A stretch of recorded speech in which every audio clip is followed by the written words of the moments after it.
menayangkan hal-hal yang patut diperbincangkan dalam bingkai sastra dan budaya. Inilah Omah Simak Channel. Dari Somoragen, Desa Joho, Prambanan, bersama Eno Kristianti Cipto Diharjo. Hai teman-teman, kembali kita berjumpa di Omah Simak Channel untuk ngobrolin karya sastra. Hari ini saya akan membacakan cerpen berjudul Takut Mati karya Fira Basuki dan kemudian akan menganalisisnya. Teman-teman, siapa yang tidak takut mati? Saya takut.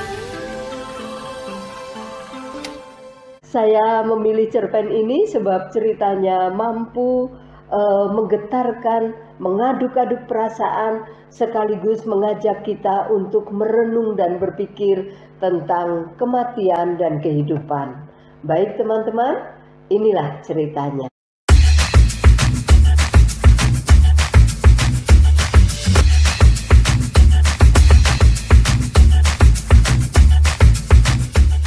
Takut Mati karya Fira Basuki. 3 hari tidak terasa, Wulan harus kembali. Hatinya mulai was-was, dipegangnya si ajimat sabuk hitam yang dikenakan di bawah blus putihnya yang berukuran besar.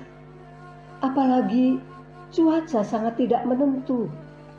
Saat berangkat, Wulan sempat melihat berita di televisi bahwa hujan dan badai diperkirakan akan datang.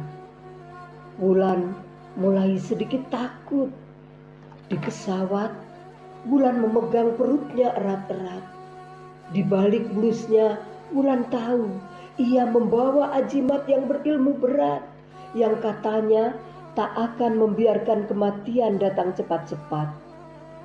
Angin dan badai mengguncang-guncang pesawat yang ditumpangi Wulan. Ia ketakutan. Kakinya bahkan kesemutan dan ia gemetaran.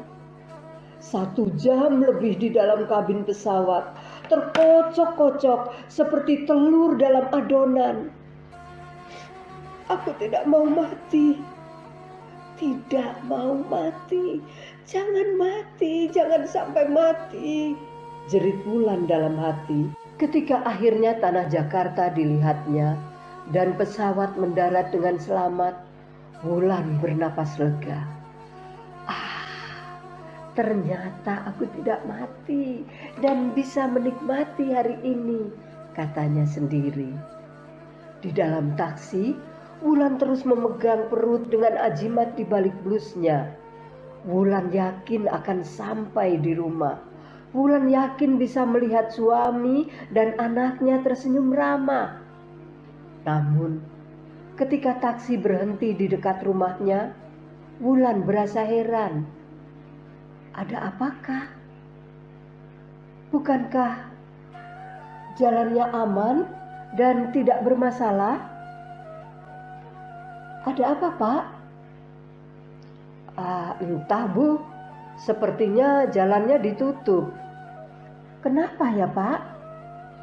Oh, bendera kuning. Ada yang mati, meninggal, Bu. Jalan ditutup. Mati. Kata itu menggetarkan Wulan. Tubuhnya terguncang-guncang luar dalam. Siapa yang mati? Mengapa ia jadi seperti ini? Tidak bisa terus, Bu. Sudah dekat sih. Mau berputar atau berhenti di sini? Jantung Wulan mendadak seperti berhenti. Padahal ia tidak mati. Ia mengeluarkan dompetnya dan memberi uang kepada supir taksi. Sampai di sini saja, Pak. Terima kasih. Ambil saja kembaliannya. Baik, Bu. Terima kasih. Dan hati-hati. Wulan berjalan setengah berlari sambil membawa tasnya. Di depan pagar putih, Wulan berhenti. Bendera kuning itu menari-nari di rumahnya sendiri. Siapa yang mati? Wulan menghambur, lari menerjang kerumunan orang yang menatapnya. Sampai di dalam, Wulan melihat Sinta berdiri lugu di dekat sebuah tubuh yang membujur mati, ditutupi kain batik yang minggu lalu ia beli. Wulan berjalan pelan ke arah tubuh itu dan membuka penutupnya. Tubuh Wulan lemas tiba-tiba. Tenaga dan semangat Wulan terhempas, seperti ia sendiri yang mati. Seno, suaminya, dialah si orang mati. Suaminya berwajah pucat pasi, tak lagi bernyawa. Benar-benar mati. Wulan teringat kata-kata si penjual sabuk ajimat itu. Bernegosiasi dengan mati dan bisa dipindahkan. Ya Tuhan, dipindahkan? Maksudnya? Tapi jangan suami. Jangan suami.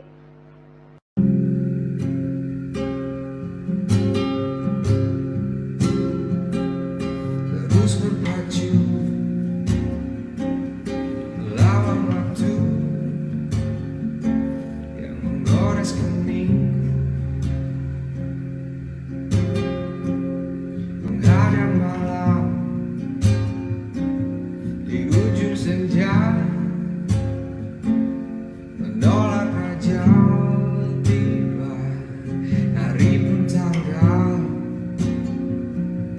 ku jalani usia menuju bakal.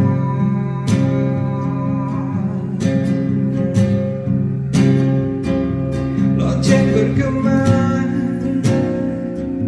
selembar dahulu dari tangkainya, sama jalan kembali kawan sendiri tanpa kawan.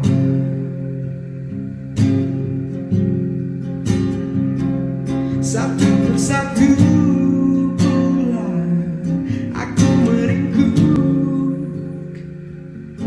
tunggu panggilan.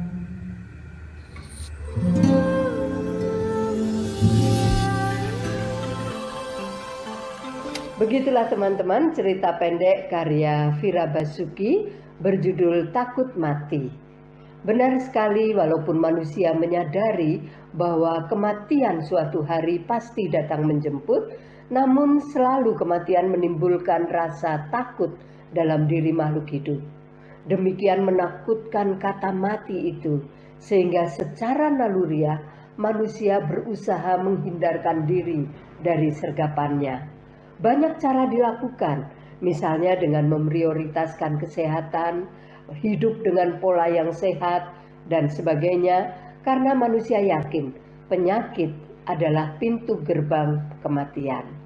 Tidak cukup hanya dengan menjaga kesehatan, banyak juga orang yang mempercayakan nyawanya pada hal-hal gaib di luar Tuhan.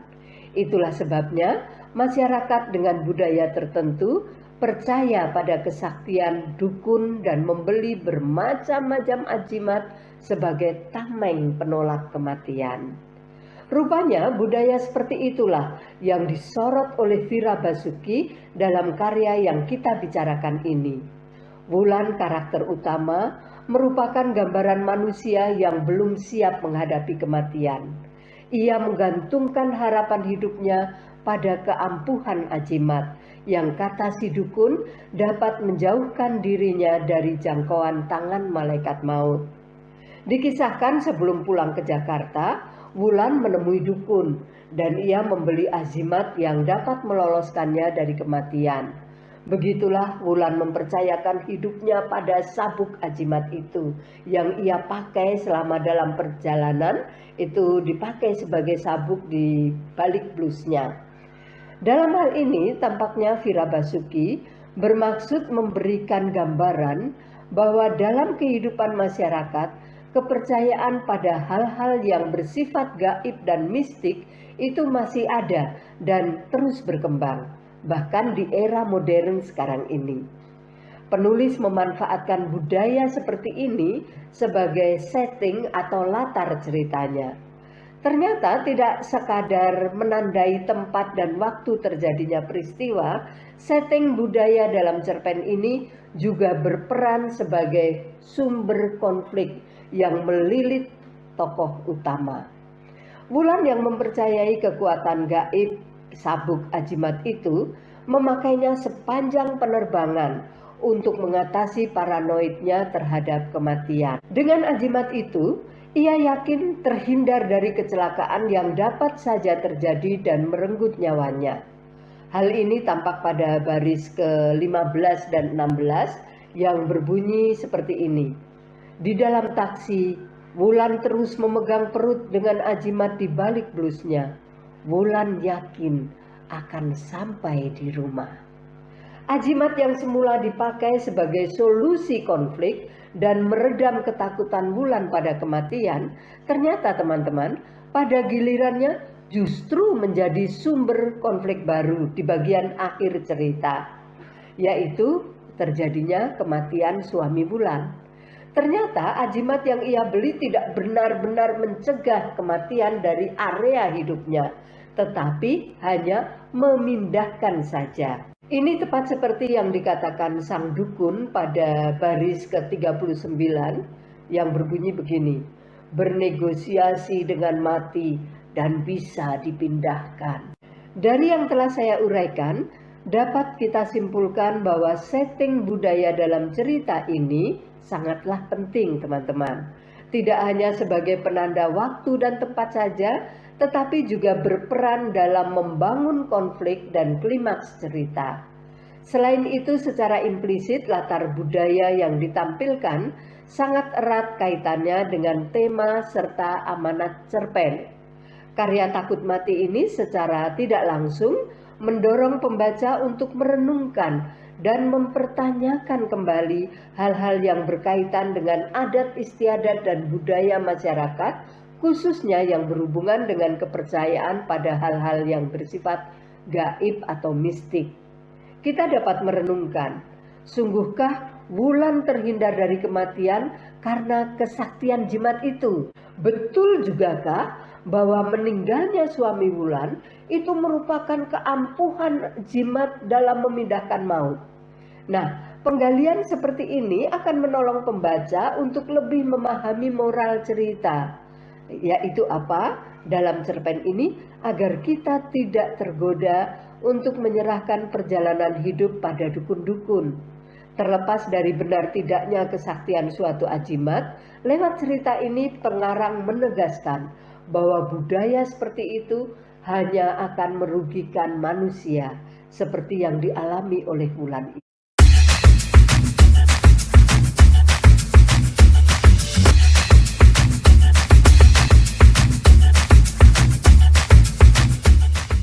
Nah teman-teman, begitulah apresiasi yang dapat saya sampaikan atas cerpen Takut Mati karya Vira Basuki.